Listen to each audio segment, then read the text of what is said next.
فأعوذ بالله السميع العليم من الشيطان الرجيم من حمزه ونفخه ونفثه. بسم الله الرحمن الرحيم.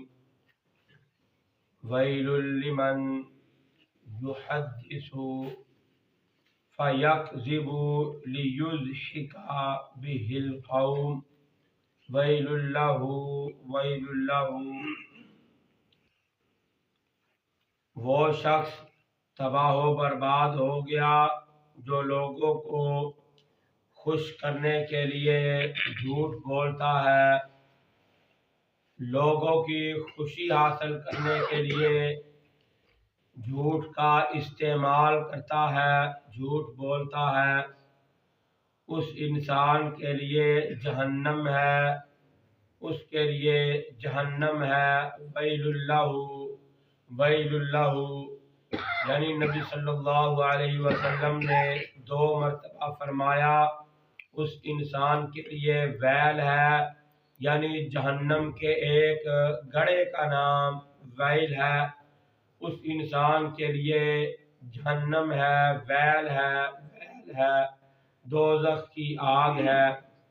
ابو ہریرہ رضی اللہ تعالی عنہ بیان کرتے ہیں، رسول اللہ صلی اللہ علیہ وسلم نے فرمایا، بے شک ایک شخص ایک بات صرف اس لیے کہتا ہے کہ لوگوں کو اس سے ہنسائے، لوگ اس کی بات سن کر خوش ہو جائیں، اس لیے جھوٹی بات کو اپنی زبان سے نکالتا ہے کہ لوگ خوش ہو جائیں۔ آسمان اور زمین کے درمیان نبی صلی اللہ علیہ وسلم نے فرمایا جتنی دوری ہے، جتنی مسافت ہے، اس سے بھی زیادہ گہرے مقام پر گرایا جائے گا وہ انسان جہنم کے اندر۔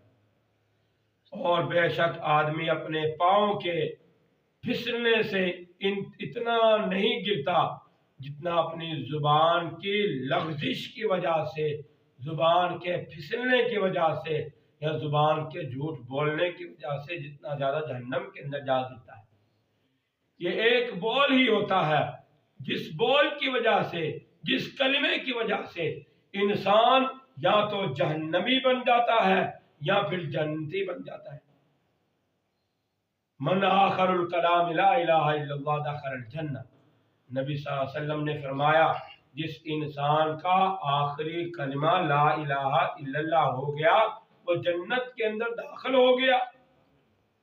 اور ایک انسان ساری زندگی نیکیوں کو نیکیاں کرتا رہا، نیکیوں کے انبار جمع کیے، نیکیاں پر نیکیاں کرتا رہا، ساری زندگی گزار دی، 60-70 سال کی زندگی، آخری وقت آیا، بہت زیادہ پریشانیوں کے اندر مبتلا ہوا اور بہت زیادہ جو ہے مصیبتوں نے، بیماریوں نے گھیرا کر لیا۔ بہت زیادہ بیماری جب آئی، اس بیماری کی وجہ سے وہ انسان اللہ کی بدخوئیاں کرنا اور اس طرح کے معاملات کرنا شروع ہو گیا کہ زبان سے اس انسان کے کلمہ کفر نکل گیا۔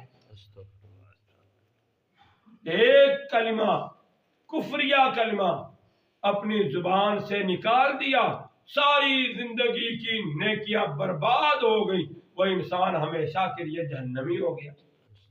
آخری وقت کے اندر جب انسان اپنی زبان سے کوئی کفریہ کلمہ کہہ دیتا ہے، انسان کہتا ہے میں قرآن کو نہیں مانتا، اللہ کے فرمان کو نہیں مانتا، نبی صلی اللہ علیہ وسلم کی حدیث کو نہیں مانتا، یہ تو سب مزاح ہے، نعوذ باللہ من ذالک، اس طرح کے کلمات بول دینا یہ کفریہ کلمے ہیں اور اللہ کی جہنم کو دعوت دینے والی بات ہے۔ اللہ کی جہنم کو خود اپنے اندر جو ہے اپنے آپ کو جہنم کے اندر ڈالنے والی بات۔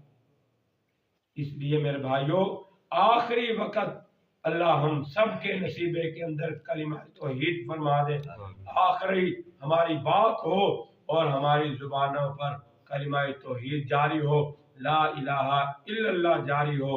اللہ ہمیں توفیق عطا فرمائے اور کفریہ کلمات سے اللہ ہمیں محفوظ فرمائے اور جھوٹ سے اللہ ہمیں نفرت کرنے کی توفیق عطا فرمائے۔ اور ہمیشہ سچ بولنے کی توفیق عطا فرمائے۔ وآخر دعوانا ان الحمدللہ رب العالمین۔ بسم اللہ الرحمن الرحیم۔ الحمدللہ رب العالمین والعاقبۃ للمتقین والصلاة والسلام علی سید الانبیاء والمرسلین۔ یا رب لک الحمد کما ینبغی لجلال وجہک وعظیم سلطانک۔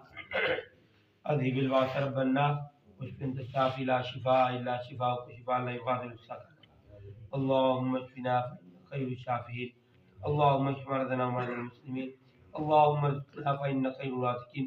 اے میرے اللہ ہم سب کے صغیرہ کبیرہ گناہوں کو معاف فرما۔ اے میرے اللہ ہمارے صغیرہ کبیرہ گناہوں کو معاف فرما کے نیکیوں کے اندر تبدیل فرما۔ اے میرے اللہ ہمارے گناہوں کو نیکیوں کے اندر تبدیل فرما دے۔ اے میرے اللہ ہمیں نیکیاں کرنے کی توفیق عطا فرما۔ ہمارے بیماروں کو شفا اجلا کاملہ نصیب فرما۔ ہمارے پریشان حال لوگوں کی پریشانیوں سے ان کو نجات عطا فرما۔ اے میرے اللہ تمام نمازیوں کے رزق میں مال جان میں خیر و برکات کا نزول فرما۔ تمام قسم کی مصیبتوں پریشانیوں سے آفتوں سے ہم سب کو محفوظ فرما۔ اے میرے اللہ آزمائشوں سے ہم سب کو بچا۔ اے میرے اللہ جتنے بھی مسلمان بے روزگار ہیں ان کو روزگار عطا فرما۔ اے میرے اللہ تمام نمازیوں کے رزق میں مال جان میں خیر و برکات کا نزول فرما۔ دن دگنی رات دگنی ترقیاں نصیب فرما۔ اے میرے اللہ ہمارے رشتہ دار عزیز و اقارب جو بھی گلی محلے کے اندر رہنے والے جو اے میرے اللہ بیمار ہیں اے میرے اللہ صحت اور لمبی زندگی عطا فرما، شفا اجلا کاملہ نصیب فرما۔ اے میرے اللہ ہمارے شدگان کی مغفرت فرما۔ میرے والدین سمیت جن کے والدین رشتہ دار عزیز و اقارب فوت ہو گئے اے میرے اللہ ان سب کی مغفرت فرما، سب کے درجات کو بلند فرما، سب کی قبروں کو حد نکاح تک وسیع فرما۔ اے میرے اللہ سب کو قبر کے حشر کے عذاب سے محفوظ فرما۔ اے میرے اللہ جن کے والدین ہو گئے رشتہ دار فوت ہو گیا میرے اللہ اولادوں کو اپنے والدین کے لیے رشتہ داروں کے لیے صدقہ جاریہ بنا، نیکیاں کرنے کی توفیق عطا فرما۔ ہماری اولادوں کو ہدایت نصیب فرما، ہماری اولادوں کو نیک بنا، برائیوں سے بچنے کی توفیق عطا فرما۔ اے میرے اللہ ہمارے صغیرہ کبیرہ گناہوں کو معاف فرما۔ اے میرے اللہ ہمیں نیکی کرنے کی توفیق عطا فرما، ہماری دنیا اور آخرت کو بہتر فرما۔ اے میرے اللہ اس مسجد کو قیامت تک آباد فرما۔ اے میرے اللہ جو مساجد کے ساتھ تعاون کرتے ہیں ان کے گھروں کو تو آباد فرما۔ اے میرے اللہ ان کے رزق میں مال جان میں خیر و برکات نازل فرما۔ سبحان ربک رب العزت عما یصفون وسلام علی المرسلین والحمد للہ۔